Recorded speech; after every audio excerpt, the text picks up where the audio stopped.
വർഷത്തെ ഇടവേളയ്ക്ക് ശേഷം നടൻ ജഗതി ശ്രീകുമാർ അഭിനയ രംഗത്തേക്ക്. ഇടയ്ക്കിടയ്ക്ക് പോകും വരികയൊക്കെ ചെയ്യും. അതിന് ഒരുത്തരും എന്നെ ടാറ്റാന്ന് വിടണ്ട, മനസ്സിലായോ? അടുത്ത വർഷം മലയാള ചിത്രത്തിലൂടെ സിനിമാ രംഗത്തേക്കും ജഗതി ശ്രീകുമാർ തിരിച്ചെത്തുമെന്ന് മകൻ രാജ്കുമാർ പറഞ്ഞു. 6 വർഷത്തെ ഇടവേള കഴിഞ്ഞ് ഇന്ദുചൂടൻ വന്നിരിക്കുന്നു. പുതിയ കളികൾ കാണാനും ചിലത് കാണിച്ച് പഠിപ്പിക്കാനും.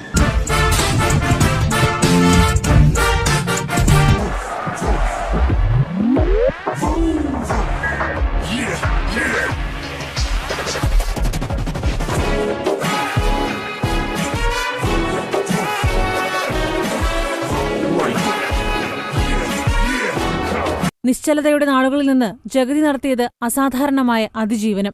അഭിനയമില്ലാതെ ജീവിതവുമില്ലാത്ത ജഗതി ഒടുവിൽ സ്ക്രീനിന് മുന്നിലെത്തുന്നു. മനസ്സിന്റെ ഓരോ പരമാണു കൊണ്ടും നിന്നെ സ്നേഹിക്കുന്ന ജീവസും ഓജസ്സുള്ള ഈ നിനക്ക് തിരിച്ചു തരാമെന്നടാ ഞാൻ ഏറ്റത്, ഞാൻ ആഗ്രഹിച്ചത്.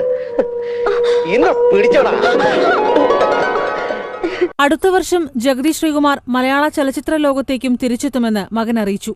സത്യം